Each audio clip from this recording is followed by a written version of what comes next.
Il a défié un roi. Il a été jeté dans le feu. Et pourtant, il n'a jamais douté d'Allah. Ibrahim a grandi au milieu des idoles, des statues de pierre, des dieux fabriqués par les hommes. Même son propre père les sculptait. Mais Ibrahim se posait une question simple. Comment quelque chose qui ne parle pas, qui ne voit pas, pourrait être un dieu? Une nuit, seul sous les étoiles, Allah l'appela.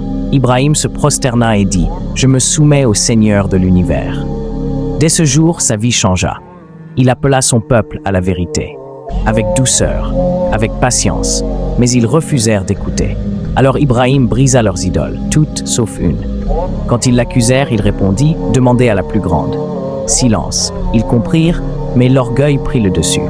Le roi ordonna qu'Ibrahim soit brûlé vif, un feu immense, des flammes incontrôlables. Ibrahim fut projeté dans le feu, et Allah dit « Ô feu, sois fraîcheur et paix ». Le feu obéit, et Ibrahim sortit vivant. Plus tard, Allah l'éprouva encore. Il dut laisser Hajar et son bébé Ismaël, seuls dans le désert, sans eau, sans aide. Hajar courut entre Safa et Marwa, encore et encore, jusqu'à ce qu'Allah fasse jaillir l'eau de Zamzam. Des années passèrent, puis vint l'épreuve ultime. Ibrahim vit en rêve qu'il devait sacrifier son fils. Ismaël accepta, Ibrahim accepta. Ils se soumirent tous les deux.